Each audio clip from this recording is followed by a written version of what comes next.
has on this, and we pretended the part was just there, and we ran a tool path all the way around it, right? Mm-hmm.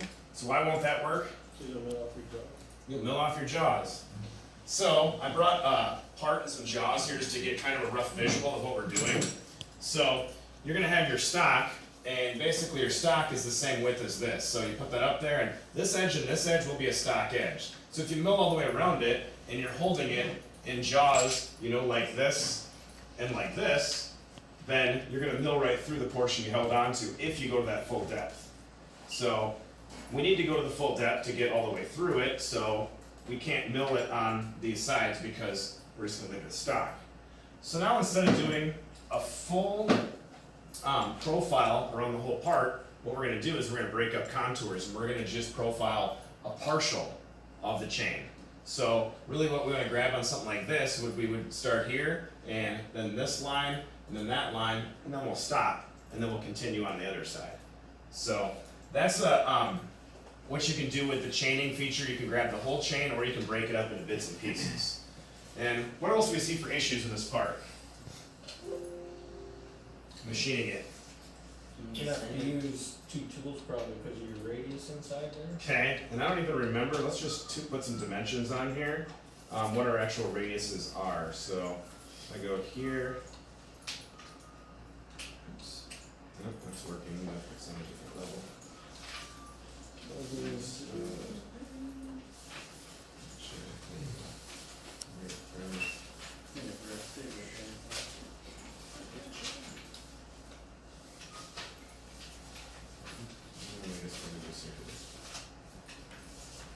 Alright, so that radius there is 125 thousandths. The radiuses on the outside of here were 188 thousandths. The radius in here, 375 thousandths. Just so we kind of remember where those are. So, what's that? Is the radius on the outside here the 188? This is 188, this is 188, that's 188, and that's 188. Is that going to be a problem with any tool? No. So if I wanted to, I could use a 1-inch end mill, right, and go all the way around there. So where's my problem at then? The inside chain. Okay, the inside little cutout here, right? So what's the smallest tool that I can go in there with? Quarter inch, because the radius is called out at 125. So then it starts to be a game of, well, how many tools do you want to use, you know, to make this part? Maybe. To get the holes, I'm going to have to use a few more. But there's a few different options. As I mill the outside, would I want to just use a quarter to mill the whole outside off then? Not necessarily. Why not? Not really. Kinda skinny. Okay, kind of skinny. So we'd like to say that we're maybe going to use a 3/8 or a 1/2 inch to probably do the outside. A little more bulk to it. There's a breaking point too, where you don't want to go too big, because then you're going to have problems with tool pressure, and it's not going to cut as free either. So I'm in agreement. I think a 1/2 inch works great to do the outside edges of it, because we're going to cut this long. Remember, it's going to be over here somewhat, and the other side is going to be over there somewhat. So we have to mill off whatever we cut over length. So we're going to have to machine that. So looking at this, we've got different options, but let's just kind of keep in mind these radiuses. All right. So what about coming in here then? As I mill inside of this little cup, what do I run into for problems? Okay, the jaw, besides the jaw. You're milling on both sides Milling on both sides. of the end mill. Okay. Like, is that gonna be a problem leaving that dog on the unit, or cutting out that piece? So, well, it kind of is, that's what I'm getting at. So what's the problem with that? If it breaks free, it's gonna get jammed. Okay, oh, the piece, you're saying if you cut this all the way out. Right. Yeah, so, I mean, those, I try to eliminate those if I can. I'd rather not do something like that, because I'd rather it turn into chips. Because just like you said, if I just do a profile right here, and I have a chunk that falls out, there's a good chance that's gonna get bound up between the jaw and my cutter. What happens to my cutter then? Breaks. Kablooey! And it all goes to pieces. So, I'd like to make that into chips if I could. So if I make that into chips, how do I go about that? Pocket. Pocket? Okay. Probably could do it one way or another with a pocket.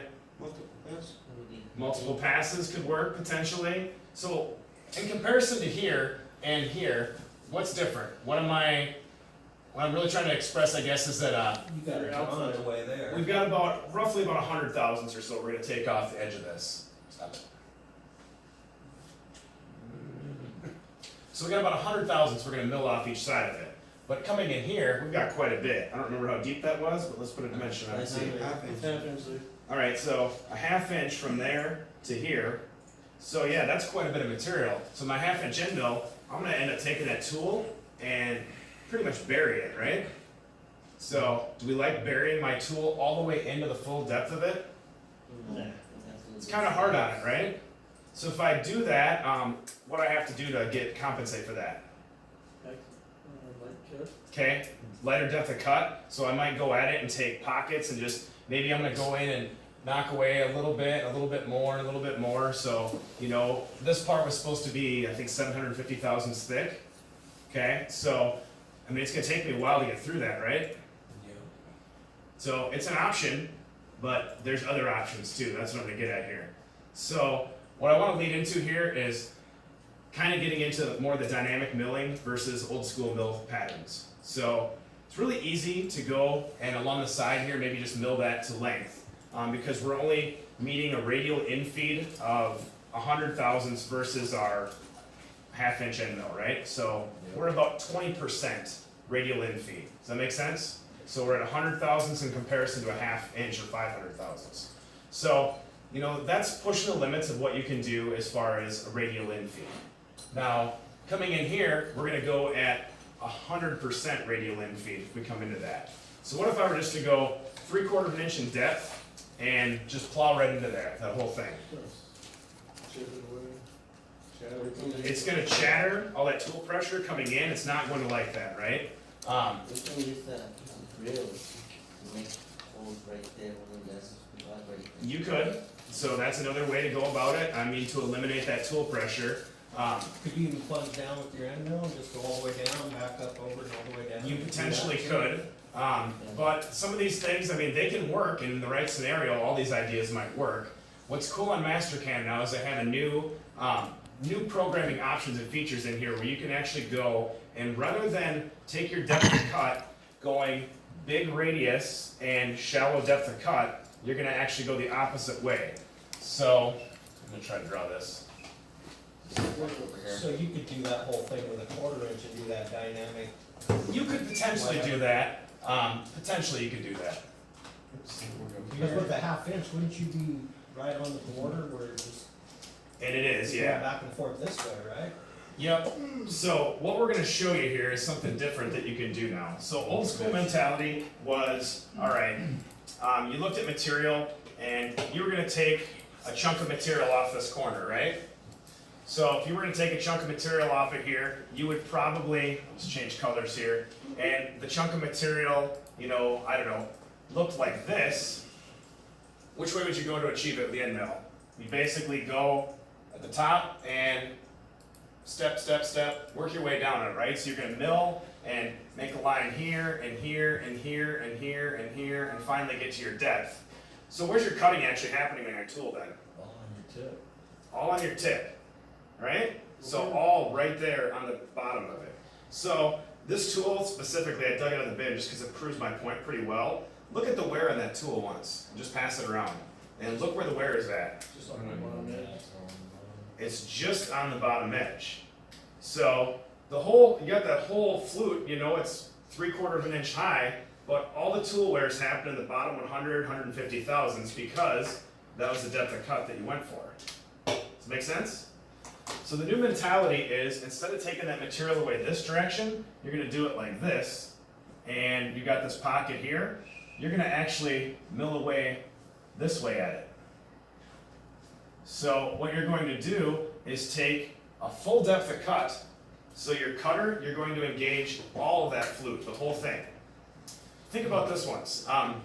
You have a tool radius on a end mill or a turning tool.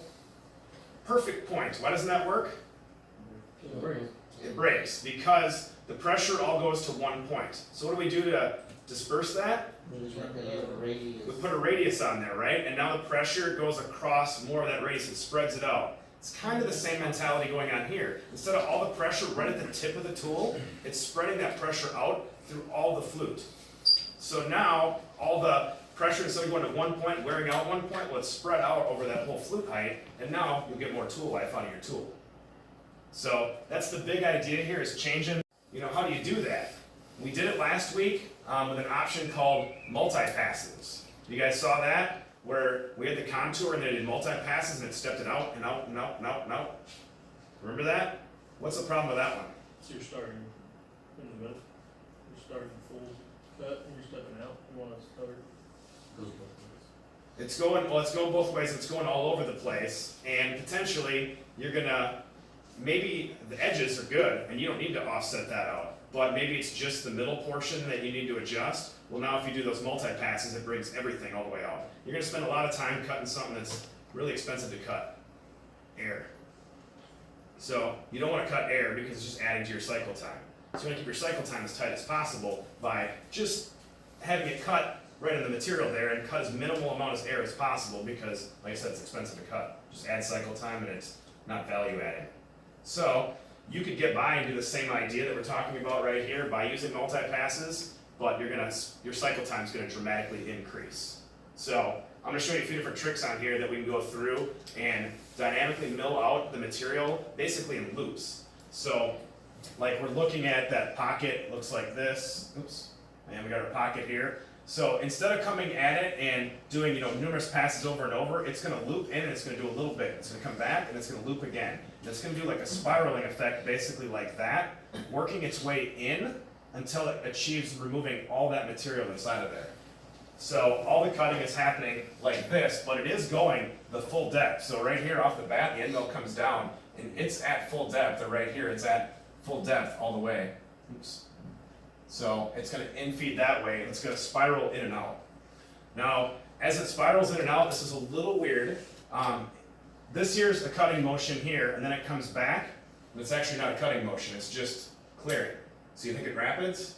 It is, No. it is, yeah. It would make sense that it would rapid, right? But the machine, as it goes from feed rate to rapid mode, takes a second to go from G1 to G0, to G1 to G0, to G1 to G0. So rather than do that, they actually leave it in a feed mode the whole time.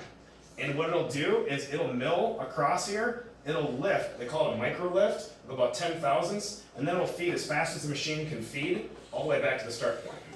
Which our machines are old, they do about 200 inches a minute. 200 inches a minute is still moving decent, but newer machines will go I think you can feed them up to 750 inches a minute. So the newer your machine is, the better it'll handle that back move.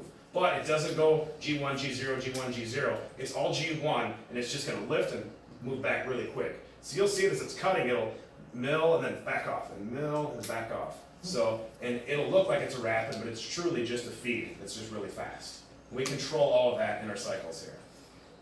So it's like a max feed for that machine. Basically. So like we were talking about, when we were coming in and milling out this whole slot in one shot, we were dictated, one thing we could do to make it potentially work was take our feed rate really, really, really slow, and we could probably mill all that out of there if we wanted to in one shot, right? It'd be really hard to tool, but you could. But now you're dictating all the cutting action off of your worst scenario. You can't feed as fast as it possibly can feed. You're limited by that one portion of it that's going to slow your feed rate down and everything. So now with this scenario, you don't have to slow your feed rates down. You're going to give the feed rate everything it's got all the time. And it's going to cut or not be cutting, and the program will write the code to make it do what it's supposed to do to keep it in the cut. So it's cool when you start using this and get familiar with it. It's really cool, and it leaves some of this old school milling mentality. You can still do it, but you won't use it anymore. So these dynamic options, it's basically called, if you've heard of tricotial milling, that's what it is. You're basically engaging the full depth of cut, and then you're just taking loops at it and knocking the material off on X and Y versus taking it off in Z. That's the big difference. So, got our head wrapped around that a little bit? That's what you did on that box on that 219. That's what I'm doing all the time now. I mean, there's no reason to go and use some of these old ideas. They take so long, and this is so fast. You showed it to us. Yep. And you can see the feed, and you'll see it here as you write your program for this. Yep. You'll see this as you do it. And okay, one thing to remember with this here, this dynamic milling, this isn't a finish tool pattern. This is a roughing. We're just removing material, getting it out of there as fast as possible. It's not going to leave the greatest finish or anything like that, but it's going to get the material off there as quick as possible. What do we do for a nice finish? Run a finish pass. and we can control the parameters separately. We can set it up with a different tool, however we want to approach it, but this is just a roughing tool path to get the material out of there. It's such a roughing tool path that it does not accept cutter compensation. So you can't actually cutter comp control the size that's going to show up on here. So that's one flaw of it in my eyes, is that you can't control the size. But you can tell it to leave material, and you can come back and run a finish pass, and with that finish pass you can control cutter compensation to make your size, your geometry as you want it to be. So if that pocket's a 1/2 inch, you wouldn't really wanna use a 1/2 inch mill then, would you? Well, let's flip back and let's look at our real one here. So, we can approach it different ways. When it comes back. Oh, man. That's interesting. Come on. What happened there? That was weird. Did I turn it off? Looks like a person power button. I might hit the power button, honestly. So, yeah, that's what we did, yeah, electric bill. Electronic power button. Aha, back. Okay. So, let's get started this one here, and I'll show you how we can actually use it to get it to work. Stop it. Which one was it now? PTX, was it? I think the one with this arrow This is on one the I- screen. No, that's It's the the one I little, was it's just the on. little red one. It looks like The screen with the arrows pointing to There we go. He's used to hitting something. What the hell? I guess not. Jump up and down. That's it. All right. Okay. So, talked about all of that. All right. So, for starters here, we're going to add stock to our part. Did we do that last week on this part here? Does everybody have this part? Yes. No. You were gone. You don't have it? I forgot to save it. Yeah. Do you have that? I'm making because I saved Yeah. on the 2018. I'm still looking No, in this is something we just drew. the toolpath. Okay. Well, I'm gonna go through it here now. You might just see me offline, and I can try to catch you up with what we're doing. It's just nice to have this file because it's very similar to your real program, and you can compare what we've done here to what you want to do on your own. So, What's your email? Oh, there you go. PURC. all right. So on here right now, then what we're gonna do is we're gonna create the stock. So under tool paths, I guess I have a bunch of stuff here. I'm gonna hit the old dynamite button and just blow it all up. And your machine group, you should be set up with generic Haas 3-axis BNC. Does everybody have their machine group as that right now? Ben, did that work last week, loading that on there? No, I attempted to set the 17, okay. So you got the dynamite and it did what? The dynamite will kill all the tool paths that I had wrote on there already. Oh, Yeah, okay. it came- it's working.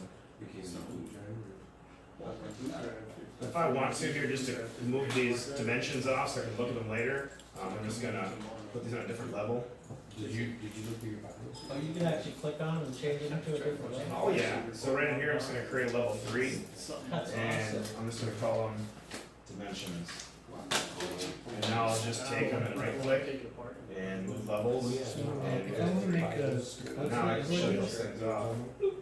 No. It's when you first fire up the computer, it's your file stream, and then it's just where you can set, Alright, so you know, is everybody at this point here where they have a machine group at least chosen that says Haas, generic Haas 3-axis?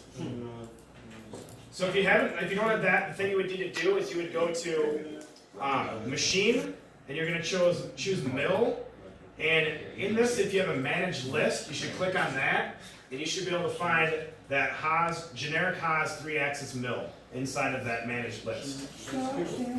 It should look something like this, and you would find it down the list, and you would hit add and bring it over to this side. Which one is it Haas generic 3-axis mill, not 3-axis mill Don't choose, Because there's two of them. yeah, don't choose the MM. Where's that? It was on top. Right there. Okay, this one here is the 3-axis Do not choose that one. That's all millimeters. We like inches. Gotcha.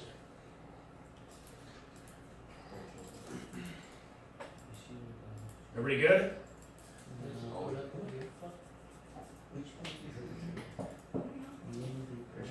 stock.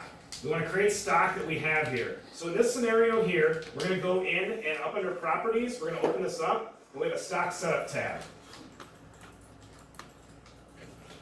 So we go to stock setup, and you have numerous options for creating your stock here. The easiest one is to do just a bounding box. So if you do this bounding box, all you do is it says select the entities that you want to create a bounding box around. What a bounding box does is it just creates a box specifically around the geometry you have there. And it'll lay a box exactly around there to define your stock. And then we'll just slightly modify and edit that as we go. So select entities, all I do is do a window around all my entities and say end selection. And already, it's already creating me a box you can see around there. So what I do at this point is I'm going to manipulate the size. I don't want to cut my stock right at 3 inches, right? I'm going to cut it something over. 3.2 is what we're kind of thinking. So we're going to cut in the saw 3.2. So my true stock will show up here at 3.2. If I leave this origin point right as it is there, you'll see it kicks it out left and it kicks it out right. So it creates my stock evenly distributed over my geometry of my part. So that's friendly, we like that. On the Z, we set our stock was 750 thousandths. So we do that, all right, and it kicks up. So what we do is just hit this check there, and you can see the stock will jump down and put it as it's supposed to. Yeah. On the home edition, It you doesn't know how we differ. were having a problem Yeah. flipping it? You have to set that origin before you adjust any numbers for that thing to flip. Okay. So, if not, There's you gonna be gotta little exit- glitches between exit out of them. it and redo it So all. what if mine's going up and mine's down? Okay, so you see right up in here, I can click this spot here. Yeah, I was about ready to do Click that. on that, see if it drops it. I don't know what I did, but that makes sense. So that's defining where the stock is called out from the top or from the bottom. No, it's still there. So the other option you can do is once you have it in there, even though it's wrong, you can hit OK, and you can come in here and you can play around with the Z location on this. So you could go here and you could change your Z location to a different number here, and then it will change. Minus? Minus 750 wouldn't that be? You can try it. I don't remember which one it is. I think mine's at 0, but it depends on where you're drawn at. If you do minus 750, it might just work. I don't think it took minus 750. It does not check. It doesn't take a minus? No, it tells you an error. No, it works there. On this one, it took it right there. Now when I hit OK, that'll take my stock and drop mine 750 below. Yeah, that's what it did with mine. Okay? So what you want to see is what should happen the way I see it here is you should have this at 0 and OK, and then it should drop there. And if it didn't, back inside of here and under bounding box, when you did it, I don't know if we can go back and do that again. It's going to ask us to do a fresh one. Yeah, 0 actually dropped it back where I needed it. Okay, did you get it where, does everybody have theirs where they need it now? Should look like this.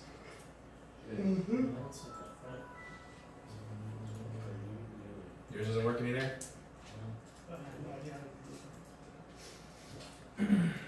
So, you're going into, alright, so, where this is at is right in properties up here. So you open up properties and you have stock set up right inside of there, if you didn't see that. There you go. Bounding box. What the hell is going on right And then scroll back. there? Just scroll back so you can grab the window on this whole thing. So window it, and then end, and now it's starting to create. And now you'll do 3.2 there. Alright, how we doing here? Mine's still up. Play off on it. How confusing. So, just go back in there, display, and okay, and now the stock will disappear again. Why's that? Because we don't want to see it, because we have to create another one. So now we're going to create another bounding box. Okay. Okay, so this time, we're not doing it in stock. We already created our stock. That's hidden, it's behind the scenes. We need that to work with our dynamic toolpaths. But we're not using it right now. So we're minimizing that. We also, to make dynamic toolpaths work, need to lay out an outline of our stock. So what I'm going to do down here is I'm going to go to levels, and I'm going to create a new level called level 4. Wait, how do I turn off the tool stack again?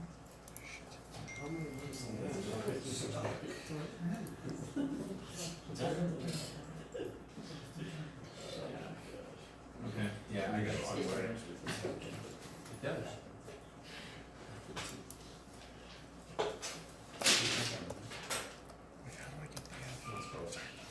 Hold on real quick. All right, how we doing?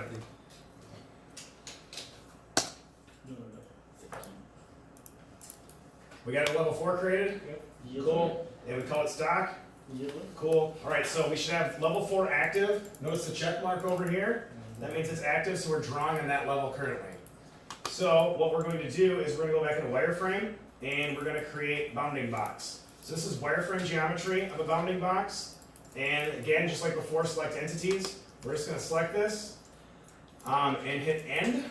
This time we don't need to draw it in depth. All we need to do is just have a layout on the top. So they call it like the C-plane, but basically it's just a 2D stock layout on the very top of your part. So it should just show up. So as you see it here, 3 and 2. All we want to do is change that again to 3.2 because we're going to cut it longer. So this is still designating stock. We're going to use it as that. Mike, yours is going to be different.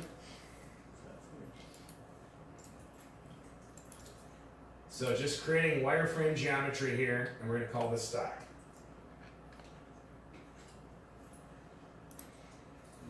I just have one level. You what? One level is the one. Okay, we'll create a level 2 then. Make it stock. Do you have a, I mean, yeah. So all of this, again, we drew a solid, but we don't need a solid for anything we're doing. So it's not required. We can get by with just the 2D wireframe. Why? So we're doing this for each.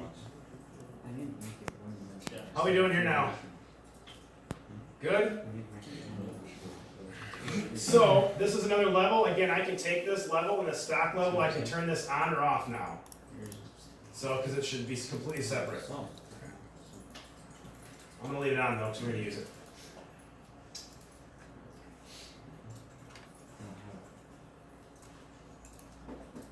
Everybody there? All right, we're moving on. Okay, so we also want to make sure down here in our planes that we've created a G54 and that we hit equals here and we make the everything WCS, the C-plane, the T-plane, and 0 all there. Does everybody have that done from last time or no? That's with the plus, right? Yep. Relative to W, Yep. top. Make it relative to top. You're just going to basically duplicate the top and make a secondary plane. It's going to call it G54. At 0? Exactly where top is at. And your 0 point should be right where we see it here on the upper left-hand corner.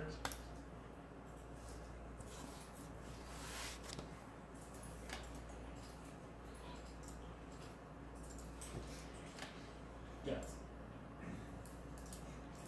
Yeah.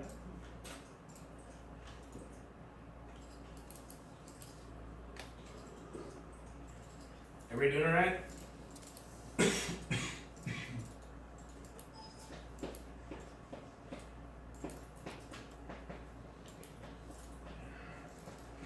Yeah, I sort of lost it. I'm making a new plane from geometry or from solid face.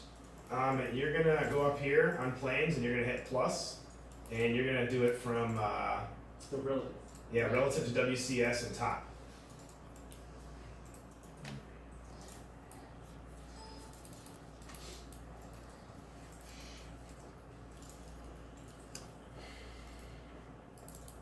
How are we doing there? We're doing good. We're doing good. You get a lot of How long can that record for? It only does 10 minutes at a time, so I just keep hitting the button. Yep, every 10 minutes. 4 hours in the class is a long time. It's okay. I got a 128 gig SIM card, so we fill it up. We fill it up. There you go. Start Yeah, posting it to YouTube. I'm stuck somewhere. I screwed something up. Okay, let's look here quick. I'll just pause. So what we're going to do now is go into toolpaths up top. This one $10? So toolpaths are here, and we're going to do a contour. Okay? So contour, and we're just going to hit whatever it. You can name this whatever. This is going to be your NC file name. If you want to get fancy and call this some number right now, you can. I'm just going to leave it what it is. Lecture week 4. And this is going to pop up. So we get to this here. This one here is our true chain option when we want to chain the whole thing, but we don't want to chain the whole thing.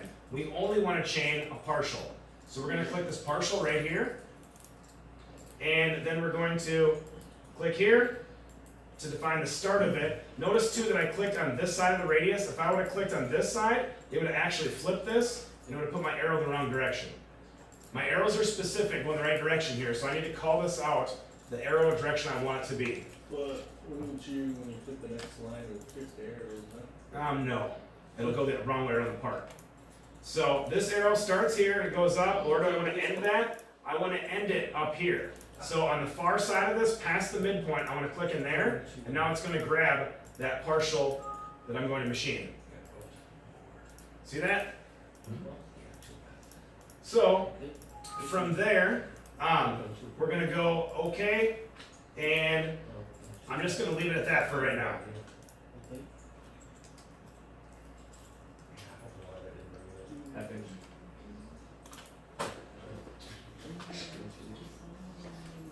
You good? Okay. Let's just do this. Everybody turn their computers and close them. Close them so I can just talk here for a bit. You're just going to follow some of my keystrokes and 100% focus here. Because you're going to go back and do all this on your own project anyway. So then we can at least get through some of this so everybody's on the same page instead of fighting through all the little settings. Through lab, we'll fight through all the little settings and we'll get things set where it needs to be. At least now you can see what's going to happen. So on here, we've got our tool. Do we have a tool? Half-inch flattening. Okay, half-inch flat end mill, but I don't see it. So what do? Okay, go to Select Library Tool, and inside a Library Tool here, I have all my different tools. Well, I wanted to use a what? Flat end mill, so I'm going to use right here, half-inch flat end mill. Okay. Now, if we want to get particular with this, we can always double-click on it now that we've called it up. So you can see it shows up, and this is our current tooling that we're using. So I can double-click on this, and I can look in, and I can change and manipulate this however I want it to. All these here, it shows the cutting diameter, it shows the overall length, the cutting length, the tip corner treatment. I can change those around if I wanted to. I can change the non-cutting geometry as it's showing here. None of that's important to me. What I'm really trying to get to is a spot that calls out how many flutes the tool has. So our specific tool that we're going to use is going to have 2 flutes. We need to enter that. Well, notice right here, current step, define tool geometry. We're on the first page. So there's a second page that's finalized geometry. So I'm going to click on that one, and it has even more parameters. So here it dictates the tool number, the surface feet it runs at, the feet per tooth, and then it's got number of flutes. Well, our tool only has 2 flutes. So I just change this right here and hit it 2. And now I'm good, and all I have to do now is hit finish. I could change a bunch of other things in here if I wanted to, but they're really not going to help me. It's just going to label the tool out. The 2 is important there so my speeds and feeds come out correct. Alright, so this is tool 1, length offset 1, diameter 1. All of that information automatically fills out in there because it's under tool 1. Now I have speeds and feeds that I need to figure out here. So, my speeds and feeds for this, how do I figure this out? Speeds and feeds chart. Anybody have one of those? Yeah. No, this is day 1 information. So in your syllabi, there's a speeds and feeds chart that tells you how fast to run a carbide end mill in aluminum. 600. 600, you got it already? I just don't know. 4 to 600, right? Uh-oh. Hey, I like 600. Let's not guess, because I want to put true numbers in here. This is the numbers. It is 600. I got it right here. Everybody know what page we're talking about here? No, It's in your dude. syllabi and your first speeds and feeds chart. Really? So there's 2 different ones in there. You got yours? Oh, get it out. Yeah, 600 max. Okay, so there's one for slot milling and there's one for periphery milling. Peripheral. Okay, peripheral milling, and it tells you, what does it also tell us? 600 max. 2,000 chip loads to 6,000. Full flute length. Okay, okay. Alright, so surface footage then, what did we say, 600? Yeah, but So inside of here, I can actually change and choose it as 600 surface footage. If I do that, I hit tab, it'll automatically calculate my spindle speed. See how I did that? So right inside of there, I put 600 and it automatically calculates my spindle speed. And then feed per tooth was what?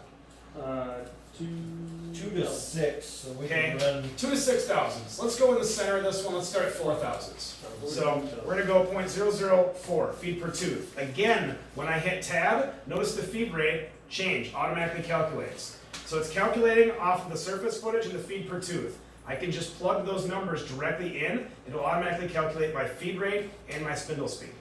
That's awesome. So, for right now, on this tool that's going to mill this contour, the plunge feed is going to be important. That plunge rate, can I put that fast as the world goes?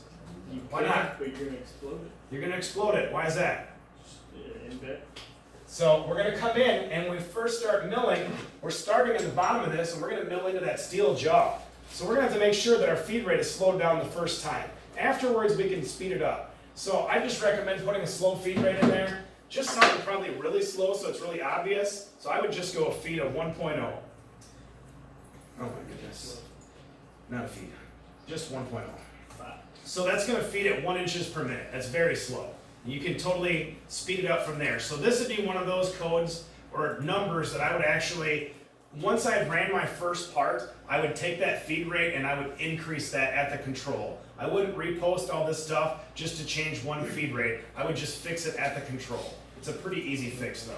So all you have to do is make it feed it 50 inches a minute after the first cut. Make sense? So we're gonna leave that feed at 1. Retract right here, I like to use rapid retract. So it's gonna rapid as it picks up out of the slot. So it's gonna mill that contour, it's gonna mill this side, it feeds down into it, it mills around, and then it's gonna rapid back up. There's no need to feed back up there. We can rapid right up out of there. So from there, we're good on that. What we should do is put a comment in here, and then we'll say mills side. Okay, something simple. All right, so these are parameters you don't need again. Holder, we'll never mess with it. We're gonna skip right over it. Cut parameters, we're gonna jump into that one. And the only thing we need to do on this tab, and this would be good to take notes right now, so you gotta remember this for next time. Cut parameters, we're gonna change from compensation type from computer to where. So we're inside of here, cut parameters to where. And the other thing we're gonna do, I don't mess with any of these things to the center. Stock to leave on walls. Well, I'm gonna come back and do a finish on this. So I'm gonna leave stock on my wall of, I'm just gonna go 10,000. 10,000 to leave stock there. And that is it on that page. All right, depth cuts. I'm just milling the side of this. Do I need to do depth cuts to mill this off? I'm just milling the one side right now. There's 100 thousandths left. I've got a 1/2 inch diameter tool. It's gonna engage at 20% radial infeed. That is acceptable, and we're probably gonna get by without an issue. So I'm not gonna do any depth cuts. I'm gonna go to full depth in one shot and just mill that side. So lead in, lead out, this always defaults very large. So this 100%, I'm gonna change this right off the bat and probably put it at probably 10%. And as I change the length there, I also change the radius. And I make them both the same, 10%. The sweep angle of 90 degrees input is how you're gonna come into the radius. So it's gonna sweep into that at 90 degrees and then do your radius. Sometimes that's a little steep, it's gonna come way out then. Sometimes what I would do is put it like at a 45-degree angle, so it's gonna feed in at 45 degrees to the first move. So that's what I would suggest doing on this part, just because you have the jaws there. You potentially could do 90, it's just maybe gonna be a little more obtrusive. So we'll put it at 45 and then we can play with it in a second. Mike. Yeah, what was the first? You said the lead in was always at 100%. So it defaults at 100%. But what's the lead in? The lead in is how you're leading into the material, your first initial start. So we're gonna start in that bottom corner. We're gonna start down here. So the lead in is how far it's gonna start away. So 100% of the cutter diameter, we'll put it way down here. And then you're gonna cut an expensive thing by getting to the edge of your part, which is air. It's just a waste of time. So rather than doing it at 100%, I put it at 10%. The tool's gonna tighten right up to here. And then the infeed of how it's gonna meet is what I'm changing right now is this sweep. I'm gonna put it at 45 degrees so it kind of comes in at 45 into that first point. And then what I really usually do is just go to this, and everything I have in this first tab, I just click this button right here in the center. And as I click, so it takes all those parameters and pulls them across. So now it infeeds at 10% and it exits at 10% at 45 degrees and at 45 degrees. So it's all mirrored. So it just keeps it clean. We always keep it 10% when we cut the sides. You're gonna play with it. These are parameters that are totally in your control as a No, programmer. any parts we leave it 10% or just with this one? No, what I'm saying is you're the programmer. You set it however you want. Oh. If it doesn't look good, you're gonna go back and change it. 10 usually works pretty clean. You could do 100, it's just a waste of time. So instead of being so far away. Plus you're cutting the jaw. Plus you're cutting more of the jaw and all of that, so. All right, so that's lead in and lead out. Again, I mirror them and make them the same. Breakthrough, we're not going to use breakthrough. Multi-passes, there's no reason to use multi-passes. Tabs, What tabs does, I learned, is it leaves a tab. If you're gonna mill a full contour, it'll leave material connected in a couple places so that you can mill it, and then you have to cut it off later. We're never gonna use that in milling. I think you use it for sheet metal. If you were doing maybe a plasma, you might use something like that, but for straight milling, you're not gonna use that. So, all right, so we skipped all of those. We're gonna jump to linking parameters.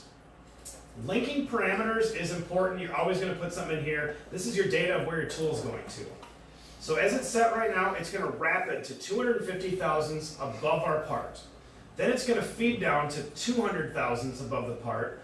Then it's going to feed from 200 thousandths all the way down to the depth that you give it here.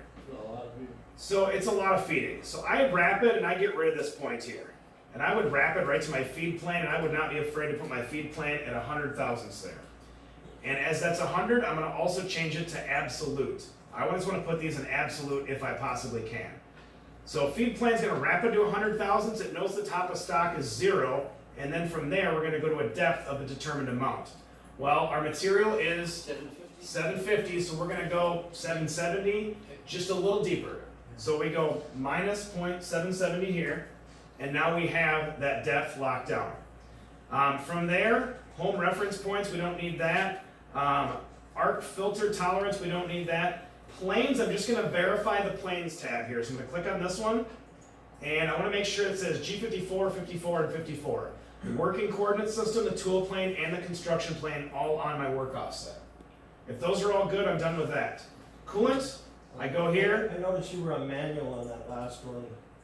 The work offset? Yeah, I would do manual and 0 because that's what actually designates G54. Okay, because I was on it automatic. Okay, yeah, so flip it to manual then, is where you want to have it.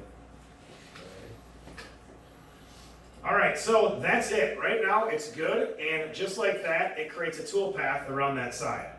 And you can see it's a pretty tight lead in and a pretty tight lead out. I'm just gonna do a top view here and screen fit and back it out. So what's nice to do is go back to tool paths here, and if I click this button right up here, it's gonna backplot. It's gonna give me a visual on what my tool's doing. So if I hit play right now, we can watch the tool come in and do its thing. And it should leave the orange arcing there, but somehow with the data or the graphic card doesn't work with it displaying like that. So it gives me a little start and a little end. But what it's doing is it just milled. It fed in and then it milled around here, and it just barely comes off the part. And again, you can see that infeed, that angle right there, is at 45 degrees. And it's a tight amount. It's not going to cut a lot of air. So it's a clean way to go about it. So we've rough milled the side, one side. Now, let's say we want to rough mill both sides. Well, we could do two things. We could copy all of this and paste it down below there, and then change the chain and make a chain for this portion of it. What we also can do is manipulate what we already have. So we can go in here and click on geometry, and inside of here it's only got one chain right now. Well, I'm going to right click in here, I'm going to say, I'm going to add a chain. And again, I'm going to add a partial, and I'm just going to click over here. Remember, it's relevant which direction the arrow is going and where I start at. So I click here, and it's pushing the arrow down, that's good. And I'm going to end that geometry right down here. And now I hit OK. And now it has a chain 1 and a chain 2. And you can actually click on them and see them light up, so you can see which one is which. And when you're happy with that, which I am, I'm going to hit OK. And now I'm going to go over here and regenerate all dirty operations, because this is dirty. When I regenerate it, it will create the milling of that side as well, right inside of there, without having to copy or do anything different. It's all one tool block. It's just got two chains inside of there. When you have another changes, right? So I go to geometry and I just left click it, and then this pops up, and inside this window I right click. And now I can do add chain or change side or rechain. You can edit and manipulate what you already have there. So it's just an option to go inside instead of redoing it all. So this would be like a fix. You made a mistake and you want to go in there and fix it, or you want to add another tool or whatever, this will do that for you. What was the difference here when we created the bounding box? Instead, like We haven't got there yet. Huh? We haven't got there yet. Oh, okay. Yeah, so none of that matters at this point. This is just simple geometry, just milling this out. So we will get there in just a second. Let me see if I've got everything I wanted to cover.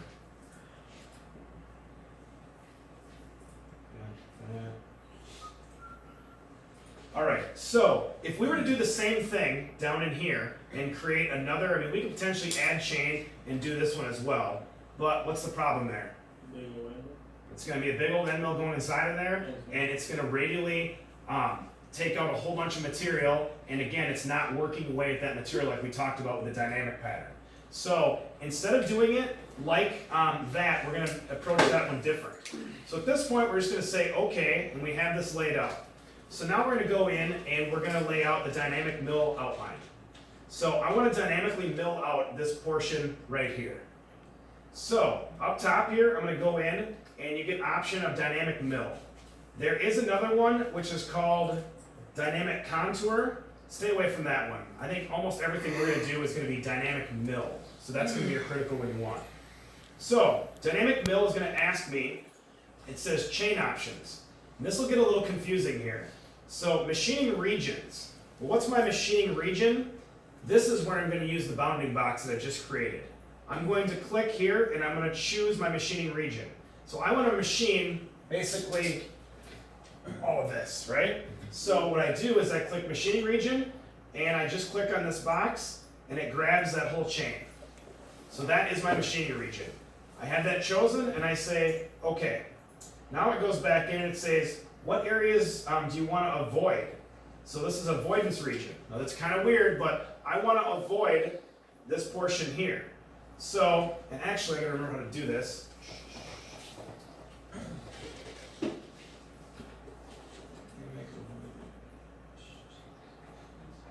I need to choose this. I think what I'm going to do here is do this. I'm going to choose the whole chain, the whole existing chain from before. So, oops, avoidance region and chain and chain.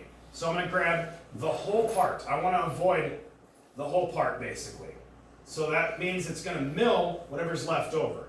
So I hit OK here, and then on the bottom here it gives me this preview chains option. This will show me what it wants to mill off. So it's going to look at the sides and this middle portion because I chose the whole chain. Okay? And I know, it'll come back, it's smart, it knows.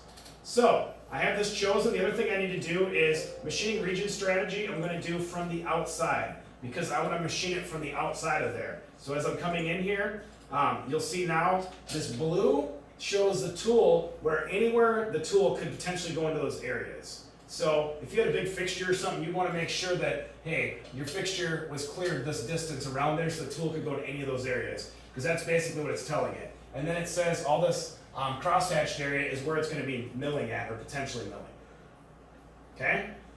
So from here, we're happy with that. And again, we're going to come at it from the outside. So that's why I add this blue onto there because that's where the tool is going to go.